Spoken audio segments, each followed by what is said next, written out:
Hi friends, Assalamu alaikum and welcome back to my channel. This is Sumaya from Sumi's Home Chef.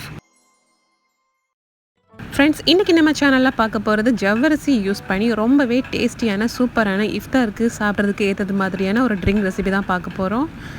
இந்த ஹெல்த்தியான ஜவ்வரிசி பால் சர்பத்தை எப்படி பண்ணுறதுன்னு பார்க்கலாம். அதுக்கு முதல்ல ஒரு கடாயில் 3 கப் அளவுக்கு தண்ணி எடுத்துக்கிறேன். இப்போ இந்த தண்ணி சூடாக ஆரம்பித்ததும் நாம் இதில் ஜவ்வரிசியை வேக வைக்க போகிறோம். ஸோ இப்போ இந்த தண்ணியில் நாம் 1/4 கப் அளவுக்கு ஜவ்வரிசி சேர்த்துக்கலாம். இது நல்லா கொதிக்கட்டும். முதல்ல இது வேகிற டைமில் நாம் இன்னொரு பக்கம் பாலில் சுகர் மிக்ஸ் பண்ணி எடுத்து வச்சுக்கலாம். நான் இங்கே 2.5 கப்பு பாலை சுண்டை காய்ச்சி எடுத்து வச்சுருக்கேன். ஸோ இது கம்ப்ளீட்டாக ஆறுனதுக்கப்புறமா இதில் சுகர் சேர்த்து மிக்ஸ் பண்ணி இதை ரெஃப்ரிஜரேட் பண்ணிக்கலாம். மீன்வேல் நம்மளோட ஜவ்வரிசியும் நல்லா வெந்திருக்கும். ஸோ அதையும் நாம் வடிகட்டி எடுத்துக்கலாம். இது சூடு கம்ப்ளீட்டாக ஆறுனதுக்கப்புறமா செய்ய ஆரம்பிக்கலாம். இப்போ அதில் சேர்க்குறதுக்கு நான் கடல் பாசியில் ஜெல்லி செஞ்சு இந்த மாதிரி சின்ன சின்ன க்யூப்ஸாக கட் பண்ணி எடுத்துக்கிறேன். இதில் ஜஸ்ட்டு நம்ம ஜூஸ் பவுடர் அண்ட் சுகர் சேர்த்து செஞ்சு எடுத்துருக்கோம்.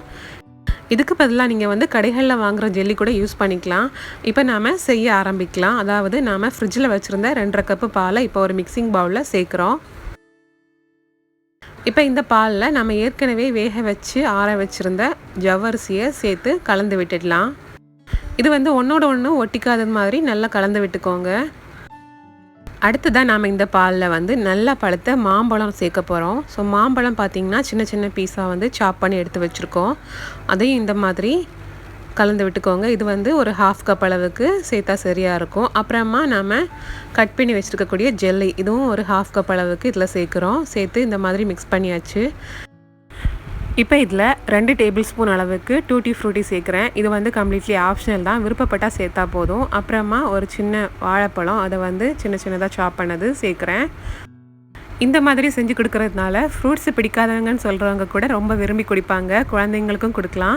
இப்போ இதில் 1/2 கப் அளவுக்கு கிரேப்ஸ், சீட்லெஸ் கிரேப்ஸை சின்ன சின்னதாக கட் பண்ணி அதையும் சேர்த்தாச்சு. சேர்த்து நாம் இப்போ இதில் ஏற்கனவே ஊற வச்சுருந்த 3 டேபிள் ஸ்பூன் அளவுக்கு சப்ஜா அதை சேர்த்து இந்த மாதிரி மிக்ஸ் பண்ணிக்கிறோம். இப்போ இதில் ஃபைனலாக உங்களுக்கு விருப்பமான நட்ஸை சின்ன சின்னதாக சாப் பண்ணி சேர்த்துக்கலாம். நான் இங்கே ஆல்மண்ட்ஸ் அண்ட் கேஷ்யூஸை சின்ன சின்னதாக சாப் பண்ணி சேர்த்துக்கிறேன். ஸோ நட்ஸு சேர்த்ததுக்கு அப்புறமா நாம் இதில் ஃப்ளேவருக்காக ரோஸ் எசன்ஸ் சேர்த்துக்கலாம்.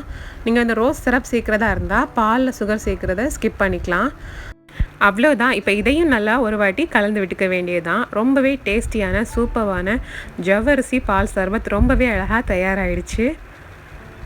இது நம்ம ஃப்ரூட்ஸ் அண்ட் ஜெல்லி அப்புறமா சப்ஜா சேர்த்து சியூ பண்ணி சாப்பிட்றதுக்கு அவ்வளோ டேஸ்டியாக இருக்கும். ஸோ ஃப்ரெண்ட்ஸ், நீங்களும் இந்த இஃப்தாருக்கு மறக்காமல் வீட்டில் ட்ரை பண்ணி பாருங்கள். இதை இந்த மாதிரி நீங்கள் கலந்து வச்சுட்டு ஃப்ரிட்ஜில் ஸ்டோர் பண்ணிவிட்டு தேவைப்படும் போது எடுத்து சர்வ் பண்ணிக்க வேண்டியதான். இதில் நீங்கள் அடிஷ்னலாக டேட்ஸ் கூட சேர்த்துக்கலாம். ஸோ ஃப்ரெண்ட்ஸ், இந்த டேஸ்டியான ஜவ்வரிசி பால் சர்பத் ரெசிபியை மறக்காமல் இன்றைக்கே நீங்கள் இஃப்தாருக்கு ட்ரை பண்ணி பாருங்கள். அண்ட் இந்த வீடியோ பிடிச்சிருந்தா வீடியோக்கு மறக்காமல் லைக் போடுங்க, ஷேர் பண்ணுங்கள், கமெண்ட் பண்ணுங்கள். இன்னும் இன்ட்ரெஸ்டிங்கான ரெசிபிஸ் பார்க்குறதுக்கு என்னோட சேனலை மறக்காமல் சப்ஸ்கிரைப் பண்ணிக்கோங்க. இந்த நாள் இனிய நாளாக அமையட்டும். தேங்க்யூ ஸோ மச் ஃபார் வாட்சிங்.